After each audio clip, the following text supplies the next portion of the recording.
Hold on. Let me get this straight. So, Moana here got to be Disney's latest princess for nearly half a decade, but I don't even get to hold on to that title for even a year? Who even is this Mirabel chick? Look, Raya, with the pandemic pushing you back and the company trying out new things, this is more of a business strategy, if anything. It's nothing personal. I can't believe this. I'm out of here. This is stupid. All the hard work and for what? You don't even give me 1 year? Just like that? It's just gone? Got the mantle and everything? It's unbelievable. Did you mention that Mirabel's movie is a musical written by Lin-Manuel Miranda? Oh, son of a bitch! Encanto is a movie that follows a family that have magical powers and a mystery that will either make or break their relationship. Fresh off the heels of Raya and the Last Dragon and Moana, Encanto is the latest addition to the iconic Disney princess lineup. Praised for its music and visuals, it's no surprise that Encanto would be heavily compared with the two. After dipping their toes into the non-musical territory with Raya, Disney said fuck that and jumped straight back into singing. Thus, similar to Moana, Encanto is actually a musical, and funny enough, the songs are written by Lin-Manuel Miranda as well. First Vivo and now this. I'm placed into a situation where I had to talk about the musical that's written by Lin-Manuel Miranda yet again. Both critics and audiences seem to love this movie, and after watching it myself, I can totally see why. The music is great, the animation looks beautiful, and the story got me hooked all the way. Honestly, making it one of the best Disney musicals out there. But that doesn't mean it's the best Disney movie, however. Hell, it's probably not even the best Disney princess movie. That goes to Tangled, by the way, don't fight me, I'm right. But let's not get too carried away now. The movie still has its problems. It has its plot holes, underdeveloped characters, and some even point out the lack of adventure. Well, with a 91% score on Rotten Tomatoes, does Encanto deserve all the praise it's gotten, or does its problems outweigh its spectacles? Well, let's find out. This is Disney's Encanto. The movie begins by introducing us to the main character, Mirabel, accompanied by her grandmother, Abuela Alma. This candle holds the miracle given to our family. We get a flashback of a younger Alma and her husband, Pedro. Danger starts to overrun their town though, and the two flee searching for a new home. Their escape was unsuccessful though, as a bunch of goons were able to catch up. And your abuelo was lost. Wait, what? Oh no! Did someone already die? Abuelo Pedro died? Bruh, it's not even been a minute in and someone already died in the Lin-Manuel Miranda project. Oh dear lord, he's basically speedrunning it at this point. Nobody's safe. Well,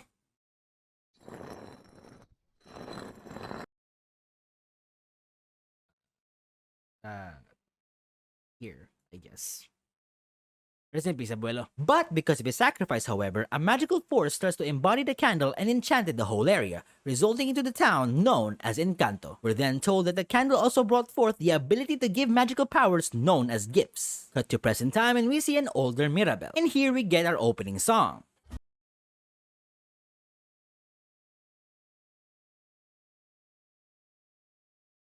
Like most point out, Lin-Manuel Miranda does a great job at exposition through songs, especially in opening numbers. And the family Madrigal is another key example of this. The song is upbeat, somewhat catchy, and it does its job well, effectively introducing us to the Madrigal family. We get to know all their names, their powers, their relationship with one another, all in a span of 5 minutes. Overall, a pretty good opening number for a pretty good first impression. Also, I'd like to point out that the song only happens because a bunch of caffeine-fueled kids just really wanted to know the Madrigals for some reason. Kind of a cheat by Disney here by being blatantly obvious about begging for exposition. It's being subtle in the most unsubtle way by having loud, overly hyper kids ask the questions us audience are currently thinking, and it's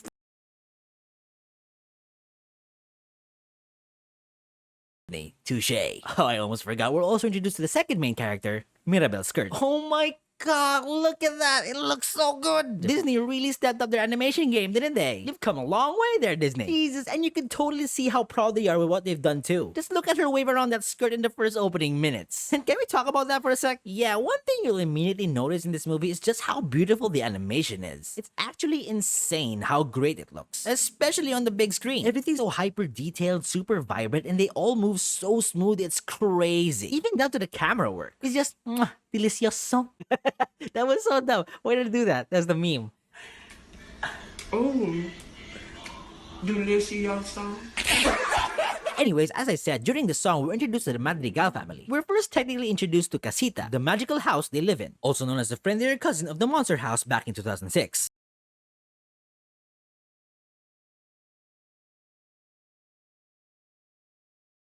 Now, before anything else, here's a quick takeaway I had with the characters. We're quickly introduced to each member of the Madrigals and their gifts. Their designs and personalities are done well and all, but aside from Luisa and Isabella, and I guess Bruno, everyone else's powers kinda serve no purpose for the plot. Peppa's cloud and Camilo's shapeshifting is kind of strictly used for comedic relief, while Julieta's healing abilities never really come up as important in the movie. Hell, she even seems not to give a damn about Isabella's boyfriend by not even bothering to heal his broken nose. Twice! Antonio's ability to talk to animals is kind of pointless too when the movie straight up shows both Mirabel and Bruno talking and somewhat understanding animals to a certain degree. If Antonio can talk to animals, does that make him a Disney princess too? And then we have Dolores.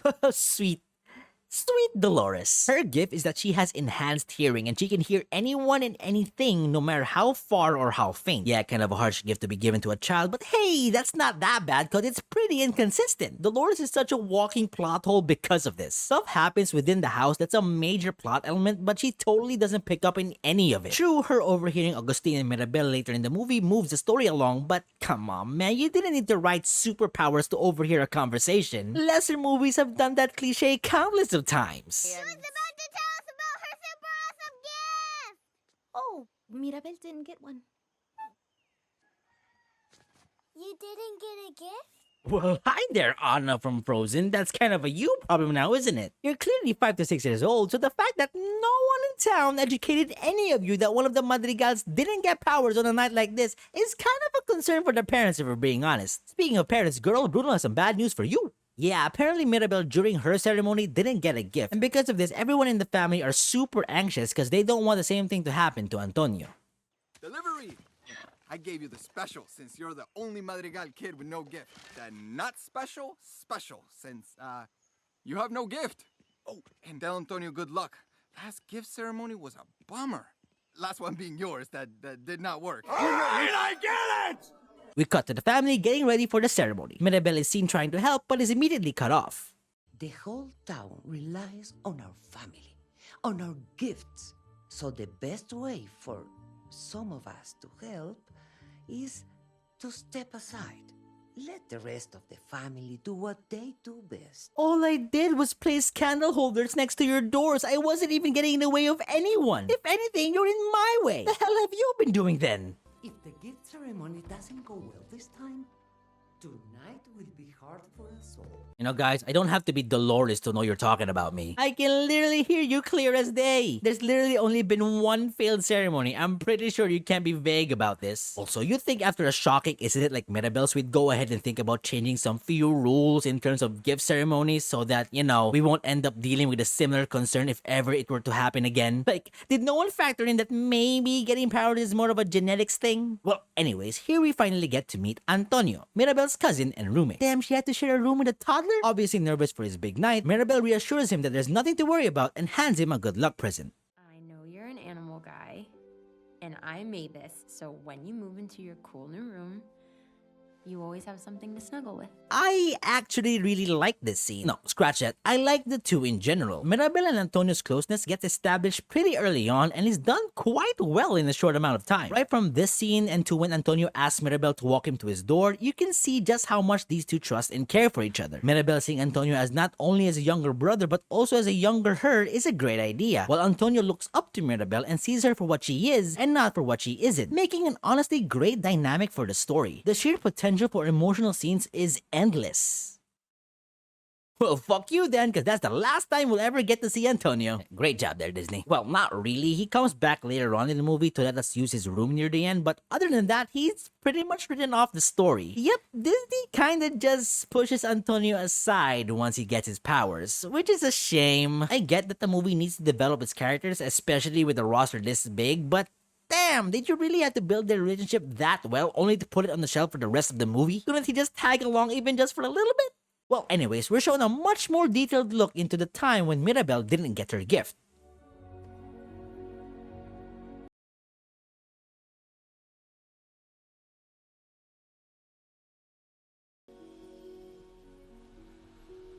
Kind of a dick move by removing the entire room there, huh, Casita? You couldn't just taken off the glowing lights and let her keep the room, my guy? Poor girl had to stay in the fucking nursery all these years.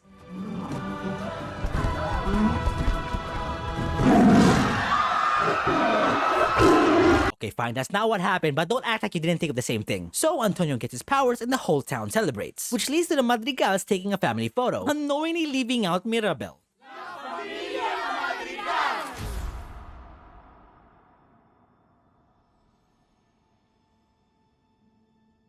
Damn.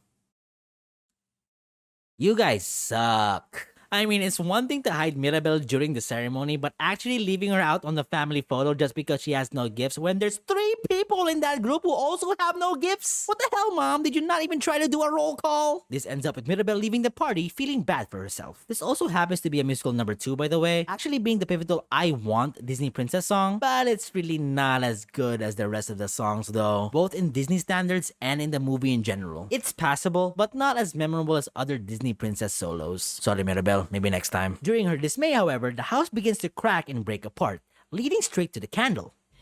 The house is in danger! The tiles were falling and there were cracks everywhere. And the candle almost went out. No one seems to believe her, as when they come down to check, everything seems to be fine. The family shrug it off and tell Mirabel to forget about it and get some sleep. Later that night, however, Mirabel seems to be too bothered by what she saw and goes ahead to check on the candle. She ends up overhearing Abuela talking about the miracle dying, however. Help me protect our family. Help me save our miracle. And right then and there, she decides that it's up to her to find out what's going on and save the miracle. So the next day, she starts off her investigation by interrogating her cousin, Dolores. Lo, stop pretending you're Dolores so you can have seconds. Worth a shot. You fucking Coraline-looking motherfucker. The only one worried about the magic is you. And the rats talking in the walls. So, Dolores, can you chime in here for a sec? Any particular reason that you didn't help me out last night? How did you not hear that tile falling? Or the house shaking? Or the floors breaking? How about the walls cracking? Did you not hear that? You know, for someone who can hear a pin drop a mile away, these are the types of noises we're hoping you'd pick up on. Oh, and Luisa. I heard her eye twitching all night. All night, huh? You know what also happened last night? Abuela Alma talking about the miracle dying in the house cracking. About Mariano's proposal to Isabella. Dolores, do we have a date? Tonight. He wants 5 babies. Ew. Also, take a peek at Abuela here, actually removing the only flower with a different color, showing how she wants Isabella to stay as perfect as she is. Hey, look at me noticing details. Stronger. Never do that again. Mirabel continues to hound Luisa about what's bothering her though, and she eventually opens up. Luisa confesses that she's felt overwhelmed from all the weight she's been carrying, literally and figuratively. And literally, Jesus Christ, did you just move a church? This also happens through a song. In fact, most of the songs here are pretty much just the characters opening up to Mirabel right after saying that they'll never open up to Mirabel. The song's low-key a bop, and Lynn kind of went hard on the lyrics on this one, so I really recommend you guys listen to the full song and lyrics if you have the chance, cause damn, this caught me in the feels. Apparently last night, Luisa felt weak for the first time in her life, and this may have something to do with what Mirabel saw. Luisa shares that what Mirabel is looking for can be found in Bruno's vision. What was in his vision? No one knows. They never found it. But if something's wrong with the magic, start with Bruno's tower. So, to get answers, she goes ahead and sneaks into her Uncle Bruno's tower. Find the vision. Save the miracle. Oh, look. She can do sand angels now. I'm aware that they exist now, guys. You can stop flaming me in the comment section. Why are you so weird about it? You can jump straight to the water right after. Then why is this one doing it in the desert then? Where's the water there? Tell me that! Mirabel reaches the top of Bruno's tower and discovers fragments of the vision. She soon finds out that she's somehow involved in what's hurting the magic. The tower begins to fall apart, however, so Mirabel collects all fragments and manages to escape. Stay away from Luisa until I can talk to her. Tonight, we can't have any more problems. And whatever you're doing, stop doing it. Yeah, one of the things you'll slowly start to realize during this movie is, well, how do I put this down politely? Abuela's kind of a dick. Now, I know, it's her character, it's part of the story, she developed into a better person, yada yada, but I don't know, man. She triggers my fight or flight response so much I'm scared. Well, anyways, we get a hint that people really don't like to talk about Bruno. So here's a 3-minute long absolute banger of a song talking about Bruno. Jeez, between this and Luke, I'm starting to feel bad for anyone named Bruno. Imagine them having to shake off the Silencio Bruno thing last year only to end up dealing with this right after. Disney clearly has beef, and it shows. Lord, if there's a name Disney were to smite, please don't let it be Brian. Amen. Hallelujah. Anyways, we end up with probably the best song in the entire movie. We don't talk about Bruno, no. And yeah, this musical number pretty much has everything done right. Down to the beat, the lyrics, the visuals, the camera work, even the tiny details sprinkled around both in the animation and song. Like how Lin snuck in these lyrics about Dolores hearing Bruno in the walls but immediately overlaps it with a louder verse from Isabella. Hey sis, I want not a sound out of you. You ain't slick, Lin, we know your game. Also, I really love the fact that even when during a song about Bruno giving everyone horrible prophecies, Isabella still ends up with the only positive prediction, which turns out to be true later on. I don't know, I just found it funny how it actually comes full circle. Will you stop shape-shifting into him, my guy? It was weird enough you did it the first time. It's weirder if you do it the second time around. Also, you guys alright back there? You seem to be struggling to walk. Up, and there's a sidestep. Cool. Mirabel manages to piece together the vision though, but gets caught by her dad. But Augustine quietly tells Mirabel to not tell anyone and act like everything is okay. But that doesn't quite work out when... No one will know. Just act normal. No one has to know.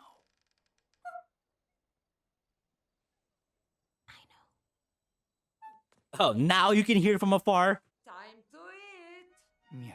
Miércoles. Okay, that's pretty funny. And honestly, the next 3 minutes is probably the funniest and the most chaotic sequence of events I've ever seen in a Disney film. It genuinely got a couple laughs out of me just by how everything escalates so quickly. Of course, the secret gets out though, and the dinner goes horribly wrong, which leads to Mirabel finding a secret door behind the painting. Weird how Casita never mentions the gaping hole carved straight through itself, but hey! Mirabel ends up discovering that her uncle Bruno has been living inside their walls all these years. All the patching's done by Hernando.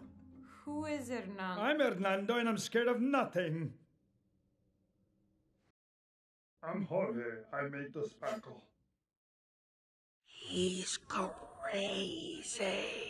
Turns out, Bruno left because on the day Mirabel didn't get her powers, Abuela got worried about the magic and instructed Bruno to look into the future and see what was in store for the Madrigals. He ends up seeing a vision of Mirabel destroying the miracle, however, and to protect her and not disappoint the family, he decided to leave. Also, do I have permission to show you one of the most heartbreaking scenes in Disney history?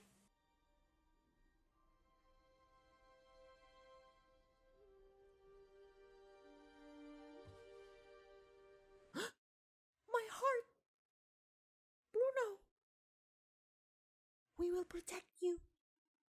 We love you.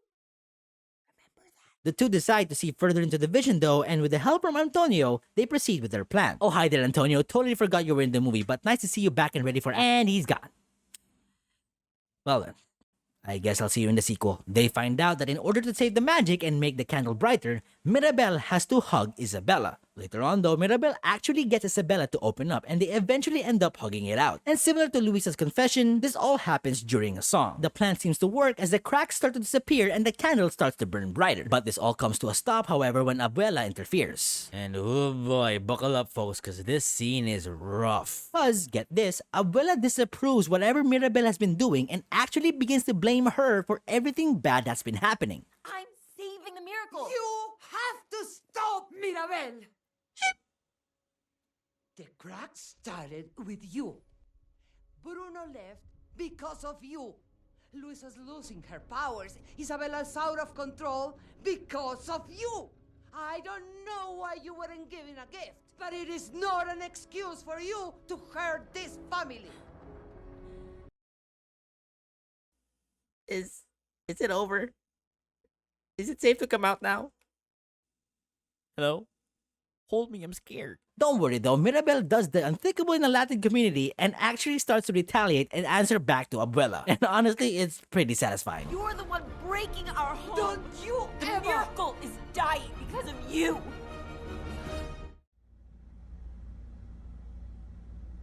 Slay! The magic begins to die though, leading to the house breaking apart. Other family members try to save the candle though, but fail as each member starts to lose their power. You could totally throw the candle down here instead, Casita, but okay. Mirabel tries to save it herself, but ultimately fails.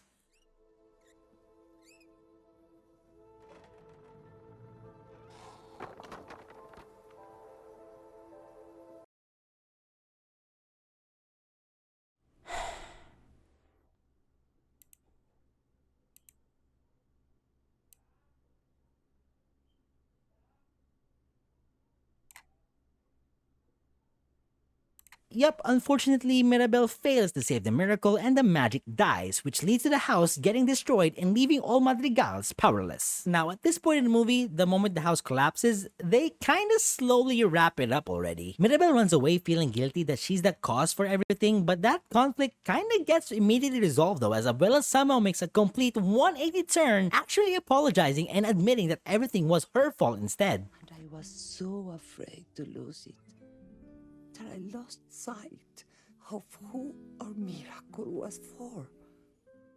And I am so sorry. This is actually a really great scene, actually showing a much more detailed look into the creation of Encanto and the death of Abuelo Pedro. Poor dude had zero dialogue but gets killed off twice. But yeah, it actually gets really sad, especially seeing the contrast between the version we got earlier versus to what actually happened. It's done so well, right to the song, the colors, and to Alma's heartbreaking expressions. I mean, look at that. Fuck! Goosebumps, man, goosebumps! This movie's really good. The two finally understand each other and promise to fix all past trauma. It's just so beautiful. I need a second. After bumping into Bruno, they get back to town. Home. Damn, Abella, you walked all the way from there? What gift did you have? Unlimited stamina? This leads to the final musical number where Mirabel and Bruno finally reunite with the family and, in an act of kindness, the community band together and help rebuild the house. Mariano, why so blue? I just have so much love inside. Ew. You talk so loud, you take care of your mother and you make her proud. You write your own poetry every night when you go to... The house gets built, the family is finally complete, everyone's happy and all seems well. But as Mirabel goes to place a doorknob as a finishing touch, magic comes rushing back in, welcoming back Casita and everyone else's powers.